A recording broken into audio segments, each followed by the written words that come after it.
하나님의 말씀을 듣는 시간입니다. 하나님의 말씀은 여호수아서 15장 13절에서 19절까지 말씀입니다. 구약성경 343면에 있는 여호수아서 15장 13절에서 19절까지의 말씀을 저와 여러분이 한 절씩 교독하시고 마지막 19절은 함께 합독하여 보도록 하겠습니다. 여호와께서 여호수아에게 명령하신 대로 여호수아가 기럇 아르바 곧 헤브론을 유다 자손 중에서 분깃으로 여분네 아들 갈렙에게 주었으니 아르바는 아낙의 아버지였더라. 갈렙이 거기서 아낙의 소생 그 세 아들 곧 세세와 아히만과 달메를 쫓아내었고 거기서 올라가서 드빌 주민을 쳤는데 드빌의 본 이름은 기럇세벨이라. 갈렙이 말하기를 기럇세벨을 쳐서 그것을 점령하는 자에게는 내가 내 딸 악사를 아내로 주리라 하였더니 갈렙의 아우 그나스의 아들인 온니엘이 그것을 점령함으로 갈렙이 자기 딸 악사를 그에게 아내로 주었더라. 악사가 출가할 때에 그에게 청하여 자기 아버지에게 밭을 구하자 하고 나귀에서 내리매 갈렙이 그에게 묻되 내가 무엇을 원하느냐 하니 이르되 내게 복을 주소서. 아버지께서 나를 네겜 땅으로 보내시오니 샘물도 내게 주소서 하매 갈렙이 윗샘과 아랫샘을 그에게 주었더라. 아멘. 할렐루야. 이렇게 따라하겠습니다. 살아내고 살려내라. 살아내고 살려내라. 네, 우리 인생에 패배가 아니라 승리를 주시고 실망이 아니라 소망을 주시며 저주가 아니라 축복을 주시는 우리 하나님의 은혜가 수요일에 나와 예배하는 여러분 모두에게 충만하게 부어지게 되기를 주의 이름으로 간절히 축복합니다. 네, 지난 주일 오후 예배 때 목사 위임 및 임직 순서가 있어서 함께 다녀왔었는데요. 거기서 한 목사님이 축사를 하는데 이렇게 말씀을 하십니다. 뭐라고 말씀하셨냐면 오늘 임직을 받으시는 모든 분들은 연탄 같은 일꾼이 되어야 합니다 라고 말해요. 연탄 같은 일꾼이 되십시오 라고 말하면서 왜 연탄 같은 일꾼이 돼야 되냐, 그 이유 세 가지를 말씀하시는데 첫 번째는 연탄은 저렇게 활활 타올라야 합니다. 그렇지 않으면 연탄 가스만 내뿜게 되기 때문입니다 라고 말해요. 연탄은 활활 타올라야 되는데 활활 타오르지 않으면 연탄 가스만 더 많이 나오기 때문이다 라고 말하면서 열정과 열심으로 교회를 섬기지 않으면 교회를 따뜻하게 하는 일꾼이 아니라 가스를 내뿜는 방해꾼이 되기 때문입니다 라고 말하고 있습니다. 두 번째로는 뭐라고 말씀하시냐면 연탄은 혼자 타오르다가 끝나면 안 됩니다. 다음 연탄에게 연탄불을 옮겨줘야만 합니다 라고 말합니다. 그래서 연탄은 나 혼자 타다가 끝나버리면 끝난다는 거예요. 그러나 내가 다 타기 전에 다음 연탄불을 밑에서 받쳐주고 섬겨줘야만 그 다음 연탄불이 또 옮겨지게 되면서 계속해서 방불이 따뜻하게 된다라고 말하면서 이렇게 말해요. 후배 장로님들, 후배 안수집사님들, 후배 권사님들을 세워서 그들에게 어떻게 교회를 섬기고 어떻게 성도들을 사랑해야 하는지 일꾼의 열정과 열심의 불꽃을 다음 후배들에게 잘 옮겨주셔야 합니다 라고 말하고 있습니다. 세 번째로는 왜 연탄 같은 일꾼이 되어야 되냐라고 말했던 것은 추운 겨울 성도들이 미끄러지지 않도록 연탄재가 되어서 뿌려져야 합니다 라고 말합니다. 연탄 같은 일꾼은 추운 겨울날, 오늘 보니까 서울은 어마어마하게 눈이 많이 왔더라고요. 여수는 해가 쨍쨍이 내렸습니다. 얼마나 감사한지. 서울에 있는 분들이 와, 눈 좀 보세요 목사님, 눈 좀 보세요 하면서 그 눈 찍은 거, 눈사람 만들어서 찍은 거 열심히 보내주는데 하나도 안 부러워요. 여수에 사는 게 얼마나 좋은지 몰라요. 윗동네는 저렇게 눈이 펑펑 와가지고 뭐 누구는 좋아하겠지만은, 그렇지만 이 아랫동네에서 눈 없이 사는 게 저한테는 얼마나 큰 기쁨인지 모릅니다. 그런데 이렇게 추운 겨울날 눈이 와서 얼어붙어서 미끄러진 도로에 여러분 어떻게 된다는 거예요? 연탄재를 다 깨가지고 뿌려 놓으면 미끄러지지 않고 사람들이 잘 지나갈 수 있다라고 말하면서, 이 연탄재가 되어야 되는 이유는 새로운 성도들과 어린 성도들이 교회 안에서 신앙생활할 때 실족할 수 있고 실망할 수 있는 미끄러운 길이 있을 때마다 그곳에 누가 가야 된다는 거예요? 연탄 같은 일꾼들이 가서 연탄재로 뿌려져서 성도들이 넘어지지 않고 다치지 않도록 해야 하는 것이 임직자들입니다 라고 말하여 보는 걸 축사하시는 것을 제가 들었습니다. 바라기는 저는 오늘 이 수요일에 나와 예배하는 성도들이라고 한다면 그래도 다른 건 몰라도 연탄 같은 일꾼들이 되실 수 있음을 여러분 믿으시기 바랍니다. 여러분들은 누가 뭐래도 광림교회 연탄 같은 일꾼들이 되어 주셔서 계속해서 활활 타올라서 여러분들이 가는 곳들마다 따뜻한 온기가 느껴지고 그리스도의 사랑과 화평이 느껴지게 되는 은혜가 있게 되기를 간절히 바랍니다. 여러분의 열심으로만 끝나는 것이 아니라 내 다음 후배 우리 일꾼들에게도 이 아름다운 전통을, 이 아름다운 믿음의 계승을, 이 아름다운 열정을 계속해서 옮겨주고 이어주는 이 신앙의 계승자들이 될 수 있게 되기를 주의 이름으로 축복합니다.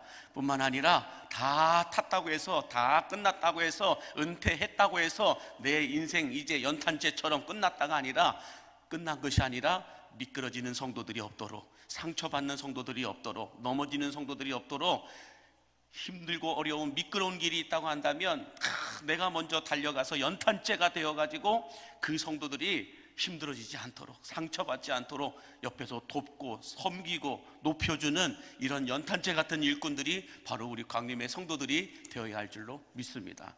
저는 여러분들에게 이런 연탄 같은 일꾼의 은혜가 부어지게 되기를 바라면서요, 옆에 있는 분에게 인사하겠습니다. 연탄 같은 일꾼이 됩시다 라고 인사해 주세요.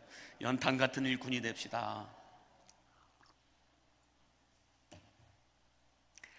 우리는 지난 시간 영적인 장자 지파였던 이 유다 자손이 분배받은 땅에 대해서 함께 말씀을 나누었는데요, 오늘은 갈렙이 이 유다 지파 땅 안에서 헤브론 땅을 어떻게 분배받게 되었는지에 대해서 함께 말씀을 나누어 보기 원하는데요, 먼저 오늘 본문 13절 말씀을 함께 같이 보겠습니다. 시작.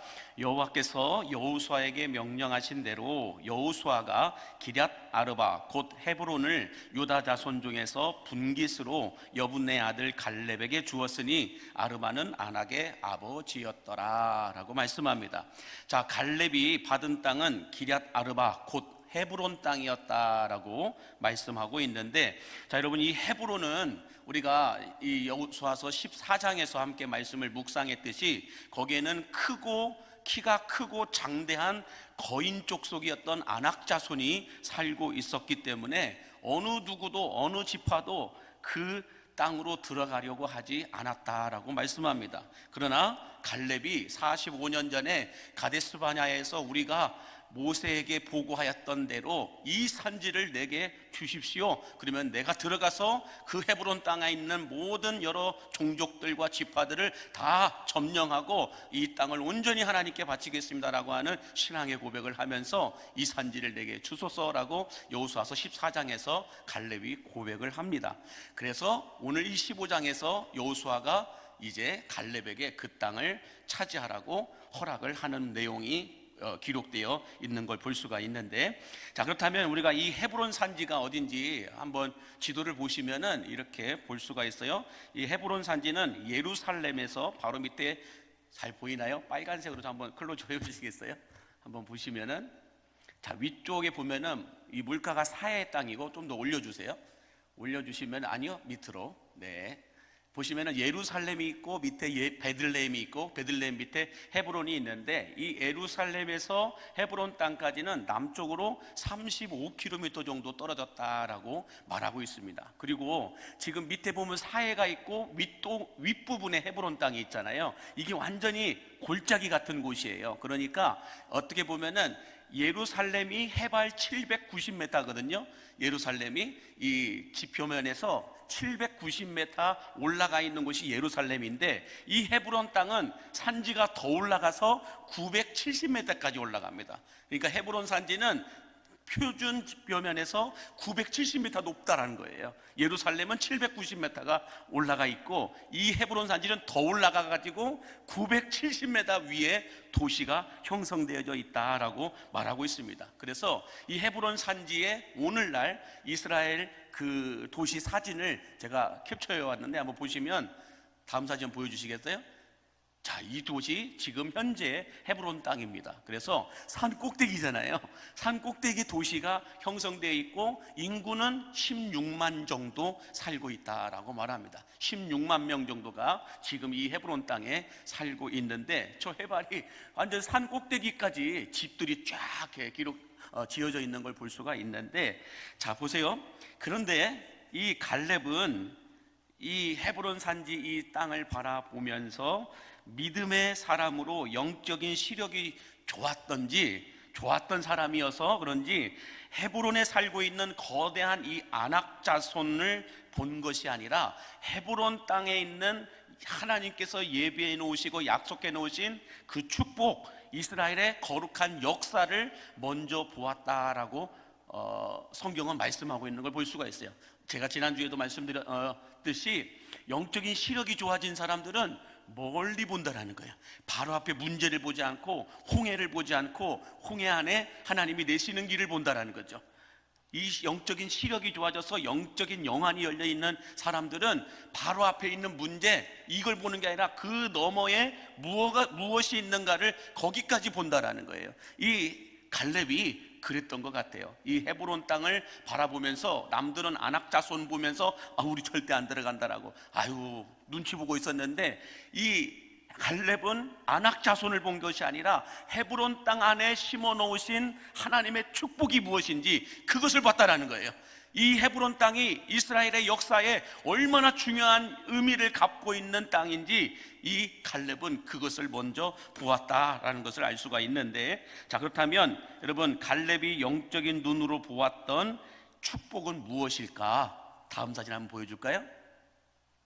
바로 저겁니다. 바로 저 사진, 저 나무 때문에 갈렙이 헤브론 땅을 그렇게 들어가려고 했을 것이다 라고 생각이 되어지는데, 제가 제목은 마물의 상수리나무라고 했는데, 이 상수리나무가 어디에서 나올까요? 창세기 13장까지 올라가야 됩니다. 한번 창세기 13장 18절을 보시면 이렇게 말씀해요. 시작. 이에 아브라함이 장막을 옮겨 헤브론에 있는 마물의 상수리 수풀에 이르러 거주하며 거기서 여호와를 위하여 제단을 쌓았더라. 여러분, 헤브론이라고 하는 이 땅은 아브라함이 하나님께서 약속하신 땅, 갈대아 우르에 살고 있던 아브라함을 나와, 그래서 내가 내게 지시할 땅으로 가. 거기가 어디였어요? 약속의 땅, 가나안 땅이었는데, 이 가나안 땅 중에서도 헤브론 땅에 갔다라는 거예요. 그 헤브론 땅에서도 마물의 상수리 나무 아래에서 이 아브라함의 일행들이, 가족들이 다 도착을 해가지고 마물의 상수리 나무 숲을 그 근처에다가 집을, 장막 터를 장막을 짓고 난 다음에 첫 번째로 한 것이 무엇이냐면 마물의 상수리 나무 아래에서 제단을 쌓고 첫 번째로 예배를 드렸던 땅이 헤브론 땅이었다라고 말하고 있어요.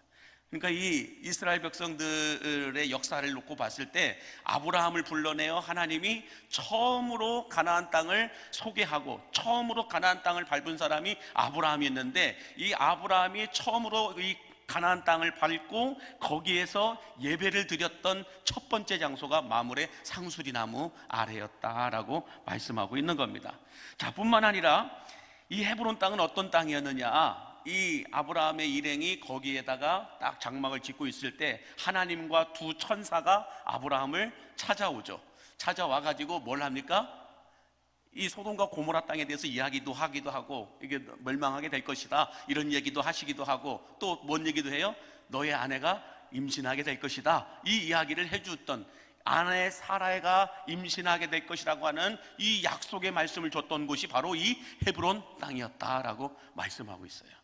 자, 뿐만 아니라 이 헤브론은 어떤 곳이었냐? 아브라함이 처음으로 돈을 주고, 자기 돈을 주고 그 헤브론에 있는 사람들에게서 땅을 사요.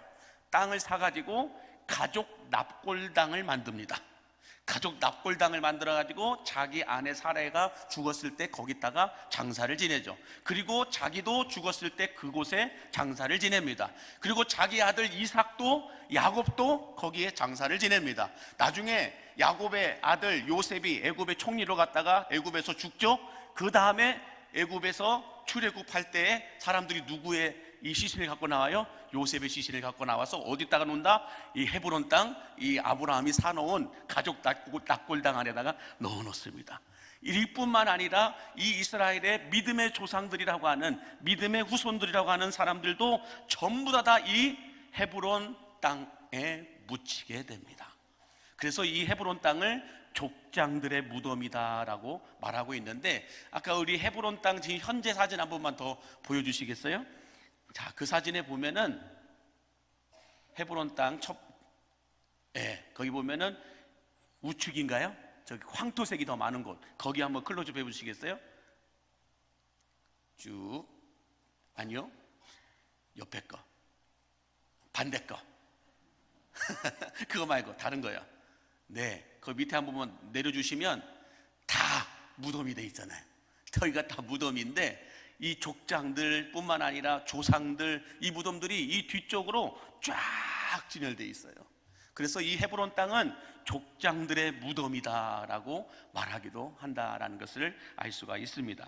자, 그런데 더 중요한 것은 뭐냐면, 훗날 이스라엘 백성들이 이 광야를 지나서 가나안 땅에 딱 들어왔을 때 아브라함이 첫 번째 예배를 드렸던 것처럼 이 헤브론 땅은 가나안 땅에서도 예배의 중심지가 되고 은혜의 중심지가 되고 하나님의 영광이 머무는 영적인 교두보 역할을 감당하는 땅이 바로 이 헤브론 땅이 됩니다. 그래서 하나님의 기름 부으심이 있는 땅, 그 땅을 헤브론 땅이다라고 말해요.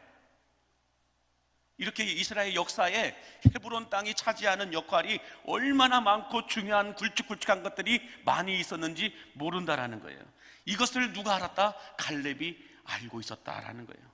저는 그래서 우리 여수 강림교회가 여수시의 예배의 중심지가 되기를 바랍니다. 은혜의 중심지가 되기를 바랍니다. 하나님의 영광이 머무는 중심지, 영적인 교두보의 역할을 감당하는 영적인 복음의 전초기지가 되고 선봉장이 되는 이런 교회가 우리 광림교회가 될 수 있기를 간절히 바랍니다. 자, 그런데 중요한 건 이 헤브론 땅에 누가 살고 있었어요? 아낙 자손이 살고 있었어요. 정말로 거인 족속들, 2m가 다 넘는, 저도 좀 2m가 조금 안 되긴 하지만은 2m가 넘는 거인들이 살고 있었던 땅이 이 헤브론 땅이라는 거예요. 그러다 보니까 누구도 들어가려고 하지 않아요. 그렇지만 누구도 들어가려고 하지 않지만 어떤 땅이에요? 가치가 있는 땅이고 축복이 있는 땅이고 보석 같은 곳이 바로 이 헤브론 땅이었다라고 하는 것을 알 수가 있습니다. 그래서 여러분, 이 이스라엘 땅에서는 어떤 이야기가 있냐? 헤브론 땅을 차지하는 자가 아브라함의 후계자가 되고 헤브론 땅을 차지하는 자가 아브라함의 믿음을 계승하는 자가 될 것이다 라고 하는 속담이 쭉 전해져 내려왔다라고 말해요. 저 헤브론 땅을 차지하는 자가 아브라함의 후계자가 될 것이고 저 헤브론 땅을 차지하는 자가 믿음의 조상의 이 계승을 이어갈 것이다 라는 이 속담이 계속해서 이어져 내려왔다라는 거예요. 갈렙이 이것을 붙들었다는 거예요. 여러분들, 여호수아와 갈렙만 가나안 땅에 들어갔는데 지금까지는 여호수아의 그늘에 묻혀서 갈렙이 잘 드러나지 않았어요. 여호수아만 부각돼요. 여호수아만. 갈렙은 부각되지 않아요. 근데 언제부터 확 이 터닝 포인트가 되냐? 이 헤브론 땅 점령 사건부터 갈렙이 확 뒤집어집니다. 갈렙이 달라지게 돼요. 갈렙이 더 크게 부각되어지는 것을 볼 수가 있습니다. 자, 그래서 여러분, 갈렙이 이 헤브론 땅을 바라보면서 이 광야 40년을 지나고 45년이 되어서 이제 이 가나안 땅에 들어갔을 때에 아마 이 갈렙은 다른 땅 관심 없었을 거예요. 나는 무조건 저 헤브론 땅이다. 저 헤브론 땅을 나는 차지할 것이다. 저 헤브론 땅에 가서 내가 아무도 들어가지 않으려고 하는 저 힘들고 어려운 저 헤브론 땅을 내가 가서 물리칠 것이다 라고 하는 이 마음을 가졌을 거라는 거예요. 왜 그랬을까요? 그만큼 보석 중에 보석, 보물 중에 보물 땅이 바로 헤브론 땅이었기 때문이다 라고 말씀하고 있는 겁니다. 여러분, 제가 재밌게 보았던 영화 가운데 하나가 인디아나 존슨이라고 하는 영화가 있어요. 시리즈로 쭉 나와 있는데 한 번도 안 빼놓고 다 봤어요. 그 인디아나 존슨을 보면은 여러분들 보물을 찾아 나서잖아요. 모험을 해요. 보물을 찾아가지고 찾아 나서는데 이 보물이 여러분 쉽게 찾을 수 있는 곳이 있습니까? 그냥 쉽게 찾을 수 있는 허허 벌판, 들판에 그냥 놓아져 있습니까? 아니에요. 얼마나 많이 꼬고 꼬아가지고 동굴 속 들어가야 되고, 거기서 어떤 계산을 해야 되고, 어떤 또 공식에 따라서 넘어가야 되고, 또 어떤 뭐 보면은 모래 무게만큼 또 옮겨놔야 되고, 이렇게 되고, 또 목숨을 걸고 뒤에서 돌 굴려오고, 막 이렇게 어려운 상황 가운데서 힘들게 어렵게 보물을 딱 차지하게 되잖아요. 마찬가지로 여러분들 그리스도인들은 그런 것 같아요. 이 보석이라고 하는 것이 쉽게 그냥 앞마당에 널려 있는 것이 아니라는 거예요. 하늘의 보화와 하늘의 보물은 그냥 쉽게 눈 떠면 나타나는 것이 아니라는 거예요. 우리가 영적인 모험이 필요합니다. 영적인 헌신이 필요합니다. 이런 것들을 통해서 진짜 보석 같은 하늘의 보물을 우리가 얻을 수가 있다라는 것이죠. 그러므로 여러분, 쉬운 것을 선택하지 말고 어렵더라도 하나님의 은혜가 있고 축복이 있는 것을 선택할 수 있는 영적인 눈이 열리게 되기를 주의 이름으로 축복합니다. 우리 그리스도인들은 쉽고 편안한 것을 하는 것이 아니라 하나님의 뜻이 어디 있는가를 먼저 봐야 된다는 거예요. 하나님이 보고 계신 것이 어디 있는가를 먼저 봐야 된다는 거예요. 다 쉬운 일 하고 싶죠. 다 편한 일 하고 싶죠. 그러나 중요한 건 뭐예요? 하나님의 뜻이 어디 있냐는 거예요. 그 뜻을 보고 가야 되는 게 그리스도인들이라는 것입니다. 아무리 쉬워도 하나님의 뜻이 아니면 하지 말아야 되고요, 아무리 어려워도 그것이 하나님의 뜻이라면 우리는 가야 되는 사람들이 그리스도인들이라는 거예요. 그러므로 여러분, 쉽고 편한 거 선택하지 마시고 하나님의 뜻이 어디에 있는지, 하나님의 축복이 어디에 있는지를 보고, 아무리 안악자손이 있고 아무리 힘들고 어려움이 있어도 주님이 보내신 그 길을 걸어갈 수 있는 여러분들이 되시기를 주의 이름으로 간절히 축복합니다. 자, 오늘 본문 14절과 15절 계속해서 보시면 이렇게 말씀해요. 시작. 갈렙이 거기서 안악의 소생 그 세 아들 곧 세세와 아히만과 달메를 쫓아내었고, 거기서 올라가서 드빌 주민을 쳤는데 드빌의 본 이름은 기럇 세벨이라 라고 말하고 있습니다. 자, 이렇게 이제 목표가 정해지고 나니까 갈렙은 좌고우면하지 않고 적진을 향하여 앞으로 이제 올인하는 모습을 보여주고 있는데요. 여러분, 아무리 헤브론 땅이 영적인 축복이 있고 역사적인 의미가 있는 중요한 땅이라 할지라도, 여러분, 어떤 땅이에요? 누구도 가기 싫어하는 땅이에요. 안악자손이 있을 뿐만 아니라 젊은 장수들도 쉽게 나서지 않는 곳을 이 85세의 고령의 나이였던 갈렙이 당당하게 나서는 모습을 볼 수 있는데, 그렇다면 그 이유가 뭘까? 왜 이 85세의 고령의 나이에 이 갈렙이 이 헤브론 땅을 향하여 이렇게 나아갈 수 있었을까? 물론 앞에서 이야기했듯이 하나님께서 예비해 놓으신 축복의 땅이요, 또 어떤 땅이었어요? 이스라엘의 역사에서도 가장 중요한 땅이 헤브론 땅이었기 때문이다 라고 말씀하고 있는데, 그거 말고도 이 갈렙이 그럼에도 불구하고 85세면 결코 적은 나이가 아닌데, 쉬고 싶고 그냥 앉아서 편하게 있고 싶은 나이였음에도 불구하고 당당하게 일어나서 내가 나가겠다고 해서 목표가 딱 정해지고 허락이 떨어지니까 어떻게 해요? 좌고우면하지 않고 그곳을 향하여 한 번의 전쟁으로 싹 전멸을 시켜버려요. 어떻게 그렇게 할 수가 있었을까? 여러분 보세요. 이 갈렙은 지난 광야 45년 동안 이스라엘 백성들이 불평하고 원망하면서 다시 애굽으로 돌아가자라고 할 때 이 갈렙은 뭘 했어요? 하나님께서 보여주시고 예배해 놓으신 축복의 땅 헤브론 땅에 들어가기 위해서 멈추지 않고 영적인 내공을 쌓았고, 믿음의 근육을 쌓았고, 육체적인 기력과 면역력을 높였다라고 하는 것을 알 수가 있어요. 남들은 40년 동안 이 광야를 돌면서 우리를 애굽에 매장지가 없어서 이 땅에서 여기서 죽게 하느냐, 애굽으로 우리를 돌아가자, 사람 한 명을 세워갖고 다시 애굽으로 돌아가자. 모세를 향하여, 아론을 향하여, 하나님을 향하여 불평하고 원망하고 그렇게 논쟁하고 분쟁하고 시끄럽게 싸우고 있을 때 갈렙은 뭐 했다는 거예요? 영적인 내공을 쌓고 있었다는 거예요. 영적인 카데스 바네아 그 이후에 갈렙이 뭘 했다라고 하는 것이 자세히 나오지 않아요. 그렇지만 이 헤브론 땅을 향하여 나아갈 때 그때 우리에게 말씀해 주신 그 땅을 내게 주십시오. 이 산지를 내게 주십시오. 내가 들어가겠습니다라고 말하는 걸 보면 이 갈렙은 가데스 바네아 그 이후에 아무 얘기도 없지만은 뭘 하고 있었다는 거예요? 영적인 내공을 쌓고 믿음의 근육을 쌓고 또 육체적인 기력과 면역력을 쌓아가면서 헤브론 땅을 가야 될 그때 그 기회가 왔을 때 내가 나아가겠다라고 하는 그 준비를 하고 있었다라는 것을 알 수가 있다라는 것입니다. 그래서 여러분, 갈렙이 갑자기 하루아침에 신앙이 좋아져 가지고 85세 때 나를 따르라 하면서 나간 것은 아니라는 거예요.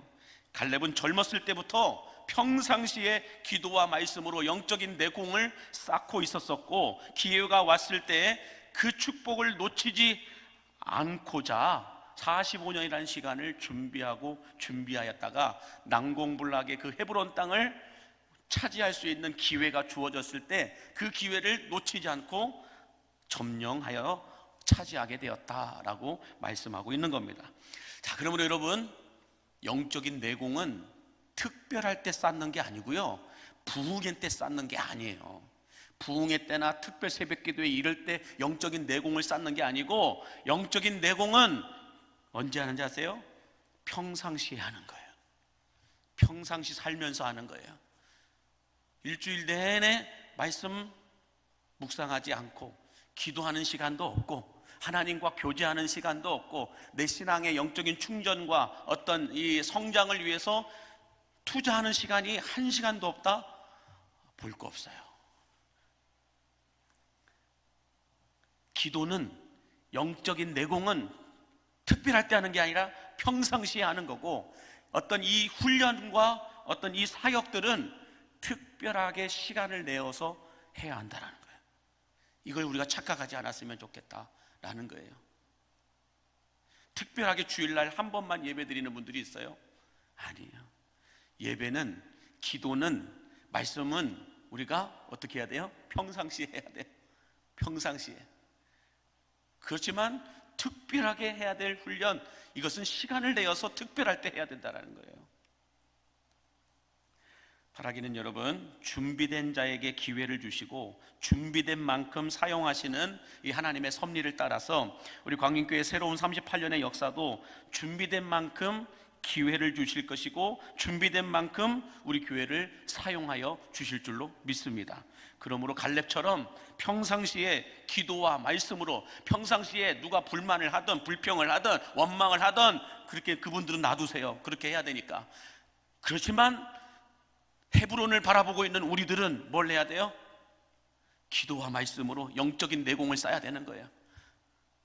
다른 교회가 어떻다네, 다른 교회가 어떻다네, 그냥 그 교회 그냥 그대로 내버려 두세요. 우리는 헤브론 땅을 향하여 가야 될 교회예요. 헤브론 땅을 향하여 전진해야 될 교회이기 때문에 어떻게 해야 돼요? 영적인 내공을 쌓아야 돼요. 그래서 새벽에 한번 나오셔야 되고, 이렇게 수요일에도 금요일에도 말씀을 또 배워야 될 때도 나오셔서 내 영적인 내공과 믿음의 근육과 어떤 이 영적인 시력을 넓혀가는데 우리는 준비해야 된다는 거예요. 준비된 자에게 하나님 기회를 주시고 준비된 만큼 하나님은 맡기세요. 준비 하나도 안 됐는데 맡겼다가는 다 새어나갈 수밖에 없게 되겠죠. 저는 그래서 우리 강림교회가 준비된 만큼 사용하시고 준비된 만큼 기회를 주시는 그 하나님의 은혜를 따라서 새로운 38년을 준비하셔야 돼요. 우리가 코로나 이후를 준비하여 여기까지 왔던 것처럼 이제 새로운 38년의 역사 또한 준비해야 돼요. 준비된 일꾼들을, 준비된 자들을 통하여서 하나님이 일하시고 역사하여 주실 것을 믿고 지금부터 준비하시기 바랍니다. 아직 늦지 않았다는 거예요. 아직 늦지 않았습니다. 준비하시고 또 준비하심으로 말미암아 기회가 왔을 때 저 축복의 땅, 헤브론 땅을 차지하는 여러분들이 되시기를 주의 이름으로 축복합니다. 자, 계속해서 16절과 17절 말씀해 보시면 이렇게 말씀합니다. 갈렙이 말하기를 기럇세벨을 쳐서 그것을 점령하는 자에게는 내가 내 딸 악사를 아내로 주리라 하였더니 갈렙의 아우 그나스의 아들인 온니엘이 그것을 점령함으로 갈렙이 자기 딸 악사를 그에게 아내로 주었더라 라고 말씀합니다. 자, 이렇게 불타는 심장을 가지고 갈렙이 헤브론을 향하여 나아갈 때 수많은 출애굽 2세들도 이 85세의 이 갈렙이 이 열정을 가지고 주님이 주신 어떤 거룩한 패션을 가지고 딱 전진해 나아가니까 이 갈렙과 함께했던 이 젊은 세대들도 다 같이 따라오는 거예요. 저는 여러분들 그래서 이걸 보면 우리가 나는 이제 은퇴했으니까, 나는 나이가 많으니까, 나는 이제 뭐하니까 가만히 앉아 있잖아요. 다음 세대들도 가만히 앉아 있어요. 똑같습니다. 그런데 그럼에도 불구하고 내가 갈렙처럼 85세라 할지라도 교회를 위하여, 성도들을 위하여, 주의 나라와 주의 영광을 위하여 열정을 다해서 헌신하고 수고하며 전진해 나아갈 때 여러분 다음 세대들도 똑같이 따라와요. 지금 이 말씀만 놓고 보더라도 갈렙이 이 헤브론 땅을 향하여 전진해 나아가니까 그 밑에 후세들, 출애굽 2세대들이 다 같이 전진해서 나오는 거예요. 그러자 이 갈렙이 이제는 뭘 봐요? 저 기럇세벨 드빌이라고 하는 저 땅을 누가 가서 점령하면 내 딸 악사를 주겠다. 이름이 왜 악사인지 모르겠어요. 악사를 주겠다. 악한 사람이란 뜻인지 아니면 악보를 책임지는 사람이라고 하는 뜻인지 알 수는 없지만 내 딸 악사를 줘서 내 사위로 삼겠다라고 하니까 자, 누가 나타납니까? 이 갈렙의 아우 그나스의 아들 온니엘이 나타나서 제가 가서 점령하겠습니다라고 해서 점령하러 나갑니다. 자, 여러분 한번 헤브론 땅 지도를 한번 다시 한번 보여주시겠어요? 자, 보시면은 밑에 사해 쪽 쭉 한번 당겨 주시겠어요? 네, 보시면 자, 예루살렘에서 남동쪽 밑으로 헤브론 땅이 있죠. 그 헤브론 땅에서 다 그 주변을, 헤브론 땅 주변을 이 갈렙이 다 점령을 했어요. 그 다음에 맨 밑에 드빌이라고 하는 곳, 기럇세벨이라고 하는 저곳을 남겨놓았는데 저곳을 누가 마지막으로 들어가서 전쟁을 치루어서 점령을 해서 마침표를 찍는다면 내 딸 악사를 주겠다라고 이야기를 합니다. 그러니까 이 갈렙의 아우 그나스의 아들 온니엘이 나타나서 내가 점령하겠습니다라고 얘기해요.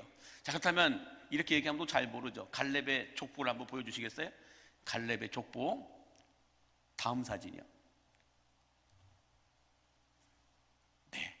보시면은 갈렙의 아버지가 누구예요? 여분네죠. 여분네, 여분네가 아니라 여분네예요. 여분네의 아들이 갈렙의 아들들이 얼마나 많아요? 밑에 보면은 제가 잘 안 보이는데 자, 보시면은 이 갈렙의 남동생이 그나스예요. 그나스의 아들들이 온니엘과 스페야라는 애 써 있나요? 자, 그렇게 돼 있죠. 근데 이 악사 빨간색, 이 악사와 이제 온니엘이 결혼을 하게 되잖아요. 이게 갈렙의 족보, 집안 족보인데 자, 보시면 이 갈렙의 남동생 그나스의 아들 온니엘이 이 드빌 자손을 쳐서 물리칩니다. 자, 그렇게 하면서 이제 그 악사와 결혼을 하게 되는데 중요한 건 뭐냐면 이제 여호수아도 죽고 갈렙도 죽고 이 출애굽한 모든 광야에서 있었던 장로들과 어른들이 다 죽었어요. 그리고 난 다음에 여호수아 시대가 끝나고 이제 사사 시대가 시작되잖아요. 이 사사 시대는 말 그대로 어떤 시대예요? 자기 소견에 오른 대로, 내 감정에 내키는 대로, 내가 생각하는 대로 판단하고 결정하고 움직이는 거예요. 사람을 죽였는데 그냥 앞에 있길래 죽였어요. 이런 시대였다라는 거예요. 그냥 내 마음에 내키는 대로 그냥 앞에 지나가길래 죽였어요. 그냥 거슬려서 죽였어요. 이게 사사시대예요. 내 소견에 오른 대로 행하는 것, 어떤 질서도 없고 규칙도 없고 그냥 내 마음대로 살아가는 시대, 그 시대가 사사시대였어요. 하나님도 없고 어른도 없고 어떤 가족도 없고 형제도 의리도 없고 그냥 나밖에 없어요. 그냥 내가 편하면 좋아.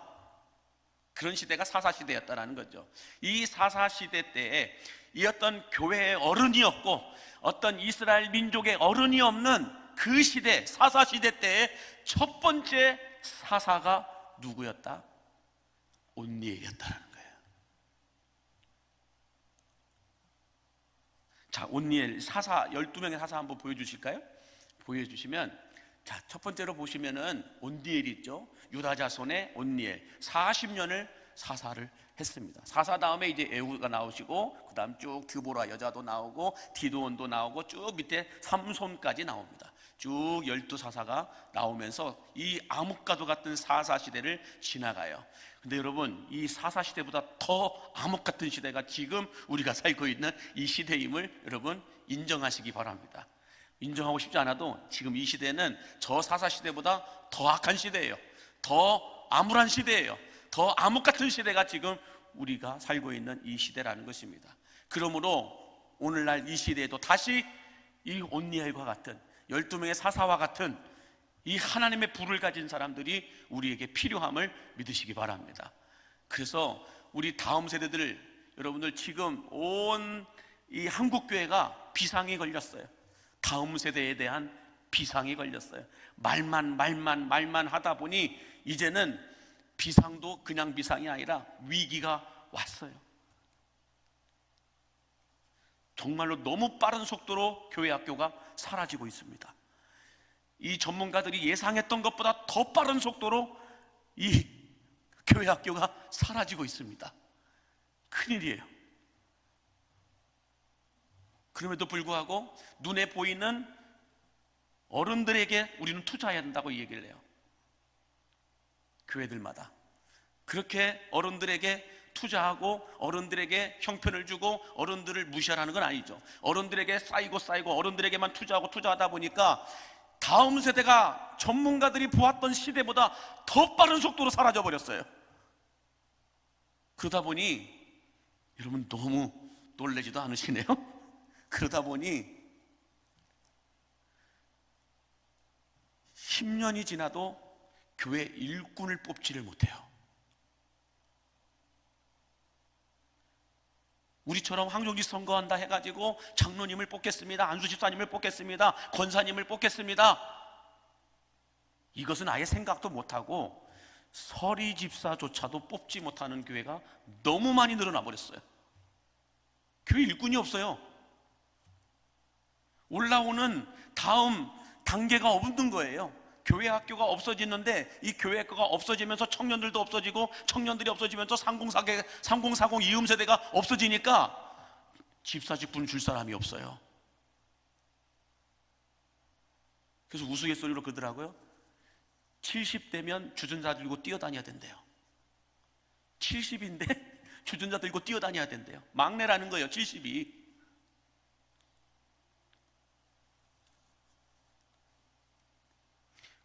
정말 심각한 시대가 지금 도래하고 있다라고 말하고 있습니다.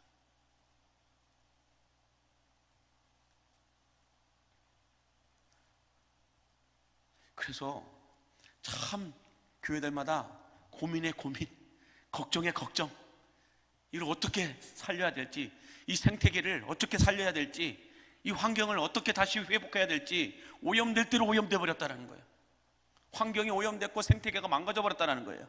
예수 믿을 수 있는 환경, 예수 믿을 수 있는 생태계가 완전히 무너지고 망가져 버렸다는 거예요. 왜 그럴까요? 그들은 그들이고 나는 나야. 나만 편하면 돼. 나만 대접받으면 되고, 나만 신앙생활하는데 불편하지 않으면 돼. 나 때까지만 괜찮으면 돼. 그 다음은 그 다음 사람들이 알아서 하겠지. 그 다음은 하나님이 뭐 알아서 하겠지. 이런 아니란 생각들이 교회 학교를 너무 빨리, 3040뿐만 아니라 청년들 뿐만 아니라 교회 학교 전체를 너무 빨리 사라지게 만들고 있다는 거예요. 그래서 골든타임을 10년을 잡았는데, 전문가들이 이제 2025 이 한국교회 트렌드를 놓고 딱 내온 책을 보니까 5년이에요. 5년. 너무 빠른 속도로 사라졌어요. 너무 빠른 속도로 교회의 성도들이 다 사라졌어요. 그 중에 젊은 세대들이 너무 빠른 속도로 사라졌어요. 10년을 이 골든타임으로 봤는데 이제 그게 아니라는 거예요. 5년 안에 한국교회 안에 교회 학교가 사라질 교회들이 너무 빠른 속도로 많아지고 있다는 거예요. 성탄절 발표회 안 하는 교회가 여수에도 얼마나 많은지 아세요? 이제 성탄절이 됐는데 성탄절 발표회를 안 하는 교회, 안 하는 교회 학교, 안 하는 부서들이 얼마나 많아지는지 아세요? 우리 교회는 안전할까요? 성탄절 발표회가 다가오는데 교회 학교 부서에서 성탄절 발표할 애들이 없어요. 하겠다고 하는 애들이 없어요. 우리 교회는 안전할까요? 이대로 방치해서는 안 된다는 거예요. 전 성도가 팔 걷어 붙여도 살릴 수 있을까 말까 한 시대가 됐다라는 거예요. 이제는 은퇴하신 분들이 교회 학교 교사로 가야 되는 그런 시대가 도래하게 될 것이다. 이런 평들을 하고 계신다는 것입니다. 그래서 여러분, 갈렙이 이 광야 45년을 지나고 하나님이 주신 영적인 시력, 영적인 내공, 영적인 어떤 기력 뿐만 아니라 어떤 이 하나님의 불을 가지고 나아가니까 이 갈렙 한 사람을 통하여 온니엘이 나오게 되고, 온니엘로 인하여 사사시대가 시작되고, 사사시대의 이 온니엘이라고 하는 첫 번째 사사를 통하여 다음 사사들을 하나님이 계속 세워나가세요. 그러면서 그 암흑시대 사사시대를 다 지나가게 하시고 이제 다시 왕정시대를 하나님이 허락하시죠. 그래서 첫 번째 이스라엘의 왕 사울이 드러나게 되죠. 사울 왕이 지나고 그 다음에 다윗 왕이 나오죠. 다윗 왕이 여러분 어디서 나왔어요? 유다 자손. 아브라함이 첫 번째로 예배드렸던 그 땅, 헤브론 땅, 그 땅에서 있었던 유다 지파, 거기에서 다윗 왕이 나와요. 갈렙이 가서 그렇게 차지했던 그 땅, 그 헤브론 땅에서 다윗 왕이 나오고 나중에는 예수 그리스도까지 유다 지파에서 나옵니다. 저는 이 어떤 신앙의 계승, 내게 주시는 이 하나님의 불, 내가 젊을 때에 그래도 이 교회 개척하면서 열정을 맡겼던 그 열정들 다시 쏟아내셔야 된다는 거예요. 그냥 묻혀주는 것이 아니고 이 교회를 살리기 위해서 여러분들 이 교회 개척하고 이 교회 건축하면서 얼마나 많은 눈물과 헌신과 땀을 흘리면서 여러분들 지켜오셨어요. 그것을 다시 쏟아부으셔야 된다는 거예요. 그것을 다시 우리 다음 세대들에게 쏟아붓지 않고서는 다음 세대가 없어요. 여러분, 10년 후에 우리 교회 어떻게 될까요? 여러분들은 있을 수 있겠죠. 그러나 여러분들의 자녀, 손주, 손녀들 함께 예배할 수 있을까요? 장담할 수가 없어요.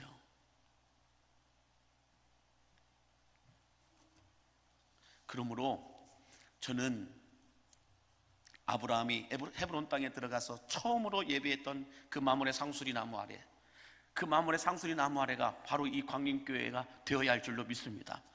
그 시작을 통하여서 역사가 흘러서 갈렙을 통하여 그 헤브론 땅 마므레 상수리 나무를 기억하게 하고, 그 땅을 차지하기 위해서 안악자손과 같은 어려운 문제가 있었지만 남들은 다 하기 싫다고 불평하고 원망하고 다 이래저래 핑계대면서 다 떠나가 버렸지만 갈렙만은 나가는 거예요.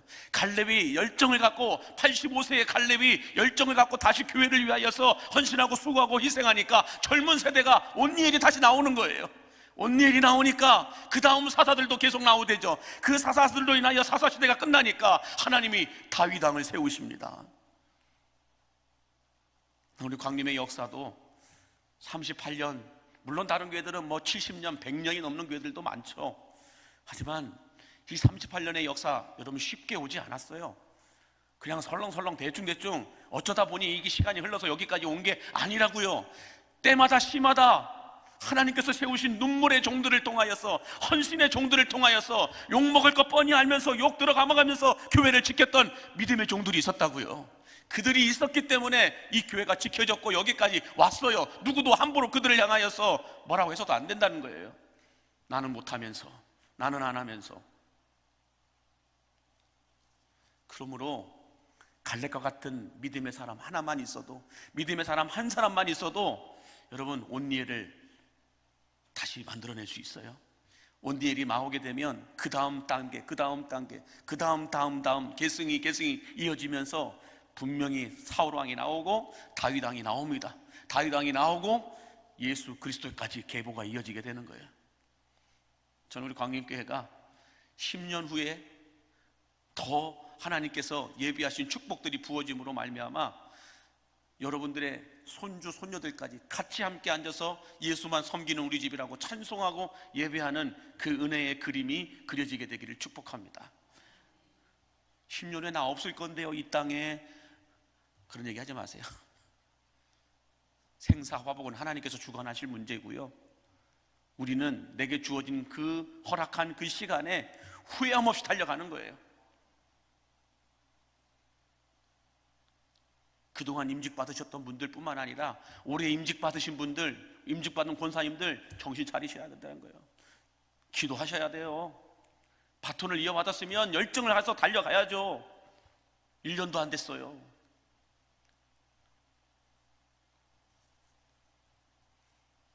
그 바톤을 이어받아서 다음 온니엘이 나올 때까지 우리는 또 달리고 또 달리고 또 달리셔야 돼요.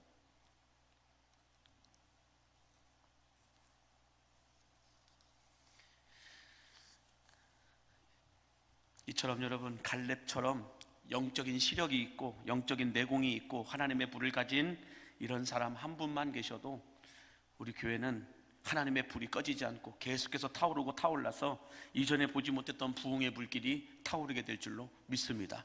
여러분이 광림교회 갈렙이 되어 주십시오. 광림교회 갈렙이 되어 주십시오.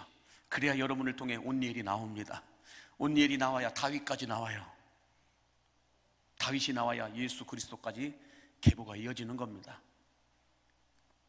바라기는 지난 38년 동안 이 하나님의 불을 가진 믿음의 사람들을 통해 광림의 역사가 평안하여 든든히 서왔던 것처럼 또 다른 광림의 갈렙들을 통하여 다음 세대까지 이 하나님의 불이 이어지고 부흥의 불길이 타오르게 될 수 있게 되기를 주의 이름으로 간절히 축복합니다. 기도하겠습니다. 만복의 근원 되신 하나님, 헤브론 땅을 바라볼 때 영적인 시각을 가지고 헤브론 땅을 봄으로 인하여 안악자손이 아니라 하나님께서 약속하신 축복이 무엇이고 이스라엘의 역사 속에 어떤 의미가 있었는지를 보았던 갈렙처럼 오늘 우리들도 교회를 바라볼 때 하나님께서 예비해 놓으신 축복이 보이게 하여 주시고 하나님께서 주신 거룩한 불을 보게 하여 주시고 받게 하여 주시어서 우리 다음 세대들에게도 이 거룩한 불을 흘려보내어 새로운 38년의 역사도 평안하여 든든히 서가고 하나님의 역사의 불, 부흥의 불길이 타오르게 하여 주시옵소서. 예수님의 이름으로 축복하며 기도하옵나이다. 아멘. 우리